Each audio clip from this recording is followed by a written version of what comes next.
Bidasoa Txingudiko eskualde ederra, Irun, Hondarribia eta Hendaiako herriek eskaintzen duten bizi kalitatearen berezitasunean oinarritzen da.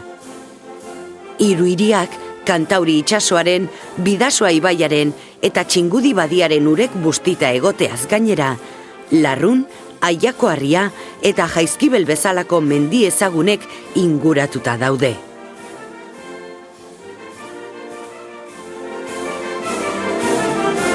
Honen bestez, itsasoak eta mendiak eremu zoragarri eta lasaia mugatzen dute. Euskara, gaztelania eta frantsesa eta era askotako kulturak elkarrekin eta naturaltasun osoz bizi diren eremua.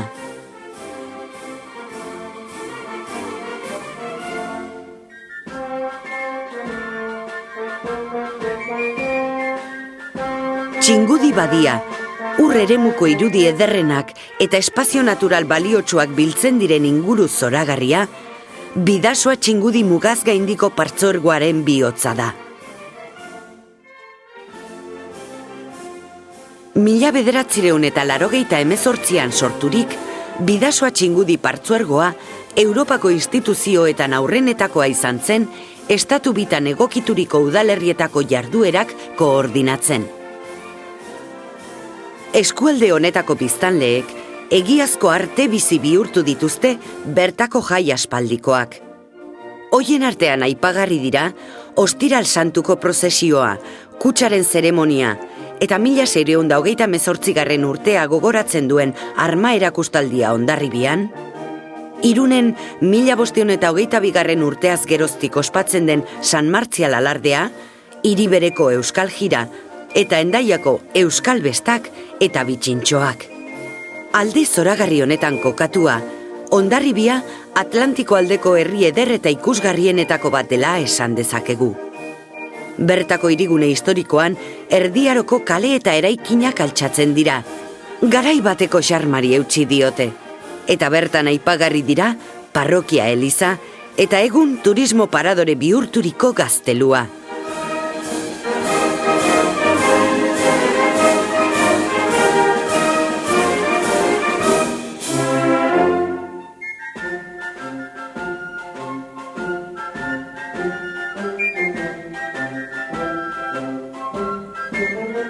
Herri honetako Portua auzoan, Euskal Herrian bakarra den etxadi multzua kontserbatzen da.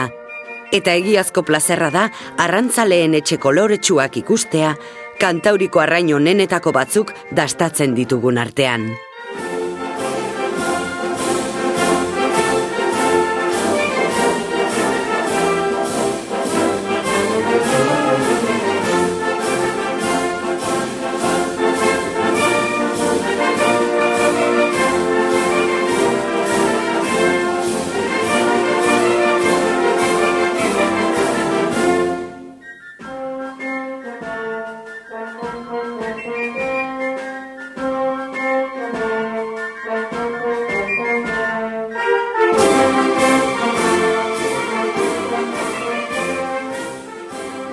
Hemen erraz tarteka daitezke hondartza egunak eta itsaskirolak bertako kirol portu apartari esker.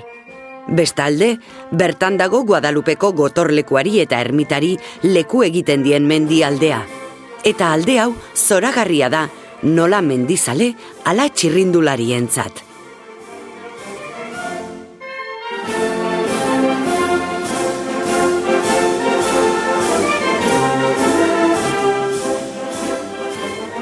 Hendaiak bere aldetik, Kantauriko itsasertz osoko hondartza onenetako bat eskaintzen du, bere 3 kilometroko luzerarekin. Eta gainera oso aproposa eta egokia da surflarientzat. Udan, era askotako ikuskizunak eskaintzen dira, tartean gaueko azokak. Hendaiako hondartzak hainbat aukera eskaintzen ditu. Paseo atseginak itsasertzean, talasoterapia zentro paregabe bat eta kongresu zentro moderno bat. Sokoburu eta kasinoaren oinetan kirol portua dago, era guztietako itsaskirolak praktikatzeko gune nagusia. Bordelerainoko kostalde osoan erreferentzia garrantzitsu bihurtu da kirol portu hau.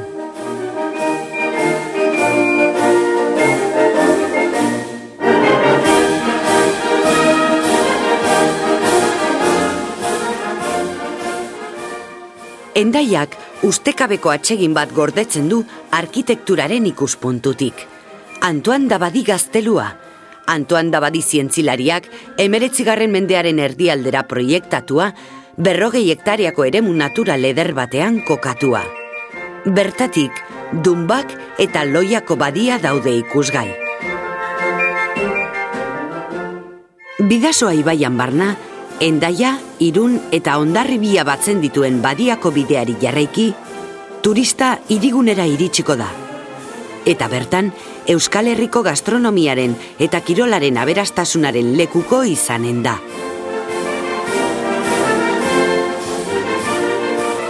Zubi bat igarota, Irunen egokituko gara. Bertan aipagarri dira erakustazoka eta hiriko jarduera ekonomikoa. Edozein herrialdetako hiribururen mailako merkataritza eskaintzarekin. Udalerrian barreiatuta dauden 1300 establezimendu baino gehiagok hala erakusten dute. Irungo hiri kosmopolitak eraberean inguru lasaia eskaintzen du Aiako Harriko Parke Naturalean. Baita Playa Handiko Parke Ekologikoan ere, hegaztiak aztertzeko Europako itsaspadura zoragarrienetakoan. Inguru giroaren kalitateak Irunen bat egiten du bertako historia aberatsarekin. 2000 urte dituen hiriarekin, erromatarren garaiko Oiasoko portua erakusgarri. Iraganaren zantzu noblea kaleetan ere hauteman daitezke. Santiago bideko atal bat jarraiki, eraikin ederrak aurkezten zaizkigu. Bestalde, Irunek eta Hendaiak partekatzen duten faisaien uhartea, estatubik Espainiak eta Frantziak partekatzen duten eremu txikiena da munduan. Handik abiatuta, San Martzial ermita politera igo daiteke, eta bertatik ezin paisaia zoragarriago batekin gozatu daiteke.